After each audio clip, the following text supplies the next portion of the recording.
नमस्कार प्यारे बच्चों। मैं ओम प्रकाश ढाल पीक इंस्टीट्यूट के इस चैनल पर आपका स्वागत करता हूं।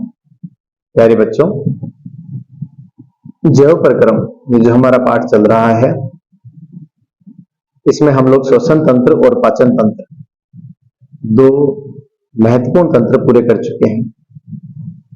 कल हमने मानव हृदय का एक टॉपिक का वीडियो बना करके अपलोड किया था। प्यारे बच्चों, आज उसी तंत्र के भाग 2 का वीडियो बना रहा हूं। बेसिकली 7-8 ऐसे सवाल है जो हृदय से जुड़े हुए हैं और आपको पता होने चाहिए। तो आइए अपने कमर की पेटी बांध लीजिए, सीखना शुरू करते हैं। आज का हमारा पहला सवाल है, दोहरे तंत्र का क्या अर्थ है? मानव हृदय के तंत्र को डबल सर्कुलेशन या दोहरा तंत्र क्यों कहते हैं? देखिए प्यारे बच्चों, दोहरे का मतलब ही होता है दो बारा, कोई काम जो दो बार हो। हृदय क्या काम कर रहा है?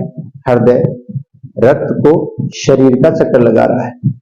इसका मतलब है शरीर का चक्कर लगाने में रक्त को हृदय से कितनी बार गुजरना पड़ रहा है। आइए इस पे गौर करते हैं। आप देख रहे हैं कि हृदय का जो ये राइट भाग है, जिसको मैंने नीले रंग से इंकित किया है, पहली बार सुपीरियर वीना कावा और इंफीरियर वीना कावा से ब्लड होते हुए राइट एट्रियम में आता है, वहां से राइट वेंट्रिकल में आता है, और अब ये ब्लड जो है वो पल्मोनरी आर्टरी से होता हुआ लंग्स तक चला जाता है। इसका मतलब है रक्त हृदय में प्रवेश तो किया था, पर शुद्धिकरण के लिए बाहर निकल गया। वापस लंग्स इसको साफ करते हैं और यह पल्मोनरी वेन से होता हुआ लेफ्ट एट्रियम में एंटर कर जाता है। लेफ्ट एट्रियम से लेफ्ट वेंट्रिकल में, और वहां से महाधमनी यानी कि अओर्टा से होता हुआ शरीर के सभी अंगों में चला जाता है। पहली बार दाएं भाग में, दूसरी बार बाएं भाग में। इसका मतलब रक्त शरीर का एक चक्कर पूरा करने में हृदय से 2 बार गुजरता है, इसीलिए इस तंत्र को कहा जाता है दोहरा तंत्र। उम्मीद करता हूं कि आप समझ गए होंगे। अगला क्वेश्चन, रक्त दाब क्या होता है और ये 120/80 mmHg की रीडिंग ही क्यों देता है, या इसको समझते हैं। देखिए, रक्त और दाब दो नामों से बना हुआ है। ये रक्त हमें पता है खून की बात हो रही है, दाब का मतलब है प्रेशर, ताकत की बात हो रही है। तो खून ताकत लगाता है। बच्चों, होता क्या है, हमारा जो हृदय है ना, वो एक मशीन की तरह काम करता है। मैंने आपको पहले भी बताया कि जैसे टंकी के पानी को ऊपर की टंकी तक पहुंचाने में हम लोग एक छोटे मोटर का काम लेते हैं, वो पानी वाली मोटर पानी को ऊपर तक पहुंचाती है। वैसे ही जो हमारा दिल है वो एक पंपिंग मशीन की तरह काम करती है। पंप करने के लिए वो खून पर धक्का लगाती है, ताकत लगाती है, दाब लगाती है। मैंने आपको ये बताया था कि जो लेफ्ट वेंट्रिकल का दाब है ये सबसे ज्यादा होता है। तो वेंट्रिकल्स के जो दाब है उन्हें कहा जाता है सिस्टोलिक, और एट्रियम जो दाब लगाता है उसे कहते हैं डायस्टोलिक। इसका मतलब है मेरे प्यारे बच्चों कि दिल या हृदय रक्त पर दाब लगाता है, और उसी दाब की वजह से यह रक्त धमनियों में या शिराओं में दौड़ता हुआ जाता है। यह रक्त भी धमनियों और शिराओं की दीवारों पर यह दाब लगाता है, और रक्त दाब की परिभाषा यह होती है कि रक्त द्वारा रक्त नलिकाओं की दीवारों पर लगाया गया दाब रक्त दाब कहलाता है। ठीक है बच्चों?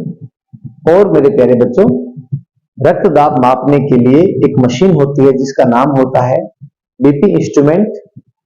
शुद्ध भाषा में इसको कहा जाएगा स्फिग्मोमैनोमीटर। यह स्फिग्मोमैनोमीटर एक खास प्रकार की धातु को धारण किए होता है, जिस धातु को कहते हैं पारा या मरकरी। आप में से बहुत सारे बच्चे पहले से ही जानते हैं, क्योंकि मैंने धातु या धातु पाठ जब पढ़ाया तो ये बात समझा चुका हूं। पारा या मरकरी कमरे के तापमान पर लिक्विड होती है, और मेरे प्यारे बच्चों, हमारा रक्त जब उस पर दाब लगाता है तो खास प्रकार की रीडिंग देता है। उस मशीन में जो रीडिंग आती है वो सिस्टोलिक रीडिंग आती है 120 mmHg, क्योंकि मैंने आपको पहले बताया कि जो नीले दाब लगाते हैं वो दाब उच्च होता है और उसे कहते हैं सिस्टोलिक, और जो आलिंद दाब लगाते हैं वो तुलनात्मक रूप से कम होता है, उसे कहते हैं डायस्टोलिक।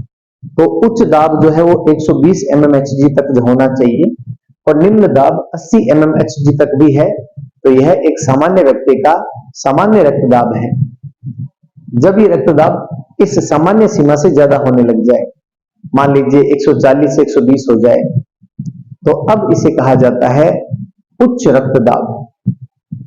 अच्छा, उच्च रक्तदाब क्या ये बीमारी है? बिल्कुल, यह खुद एक बीमारी नहीं है, पर इसकी वजह से बहुत सारी बीमारियां आगे बन जाती हैं।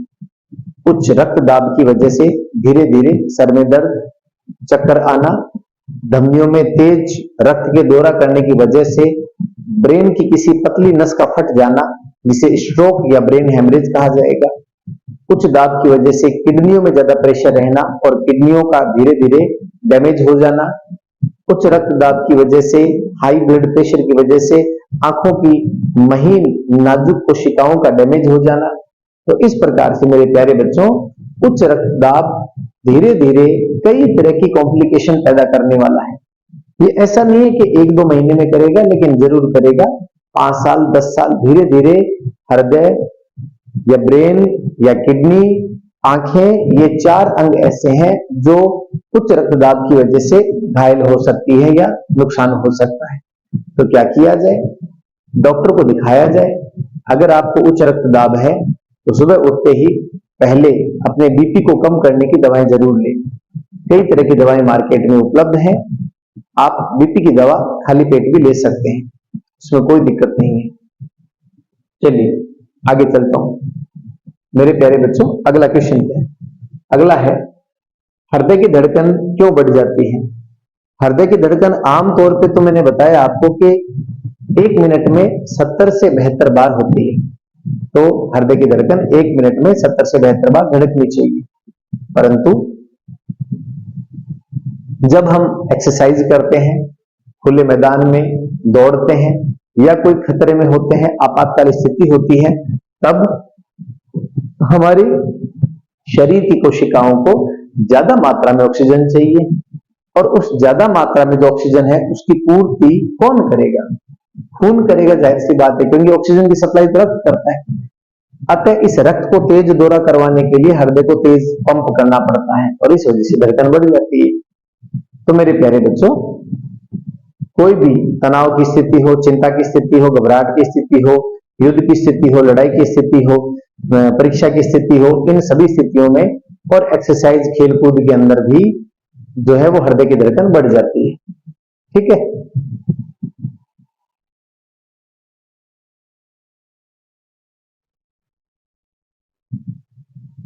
अच्छा, तो अब अगला सवाल लेते हैं। हार्ट अटैक क्या होता है? प्यारे बच्चों, हार्ट अटैक यानी हार्ट पर किसी ने अटैक कर दिया है, हमला कर दिया है, और उसकी वजह से हमारा हार्ट या दिल घायल हो सकता है। तो आइए इसको समझते हैं। देखिए, हमारा दिल पूरे शरीर को रक्त की सप्लाई करता है, पर दिल खुद एक ऑर्गन है, अंग है, तो इसकी कोशिकाओं को भी तो ऑक्सीजन चाहिए काम करने के लिए। इसको ऑक्सीजन की सप्लाई करती है, उसका नाम है कोरोनरी धमनी। मैं दोबारा रिपीट कर देता हूं, कोरोनरी धमनी, अंग्रेजी में इसको कहते हैं कोरोनरी आर्टरी। तो हृदय को जो रक्त की सप्लाई करे वो जो धमनी है, उसकी प्रमुख रूप से 3 शाखाएं होती हैं। मैंने आपके लिए ये एक चित्र बना रखा है। इसकी पहली शाखा है RC, right coronary artery, LCA, left coronary artery, और एक एलएडी। ये 3 जो शाखाएं हैं मेरे प्यारे बच्चों, ये कोरोनरी आर्टरी की प्रमुख शाखाएं हैं।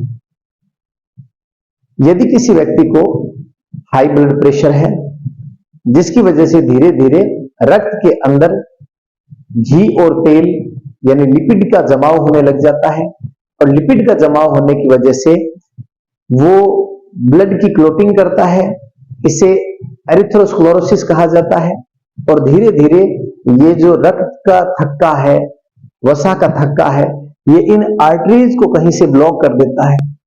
जब मान लीजिए कि आरसीए की ये आर्टरी ब्लॉक हो गई, जैसे ये आर्टरी ब्लॉक हुई तो रास्ता बंद हो गया। पहाड़ों पर कई बार जैसे ऊपर से पहाड़ गिर जाते हैं, भूस्खलन हो जाता है, लैंडस्लाइड हो जाती है, तो सड़क बंद हो जाती है, यातायात बंद हो जाता है। तो पीछे से तो खून आ रहा था, पर ये ब्लॉक हो गया तो इसके आगे खून जा नहीं पा रहा है। खून जब नहीं जा पा रहा है तो जाहिर सी बात ऑक्सीजन भी नहीं जा पा रही है। ऑक्सीजन की कमी से यहां पर तेज दर्द पैदा होता है, बड़ा तेज दर्द। उस तेज दर्द को कहा जाता है एंजाइना पेक्टोरिस, हिंदी में कहा जाता है हृदय शूल। ऐसे लगता है कि कोई दिल में शूल चुभा दी। नाम देखो कितना प्यारा है, हृदय शूल, लेकिन स्थिति प्यारी नहीं है, चिंताजनक है।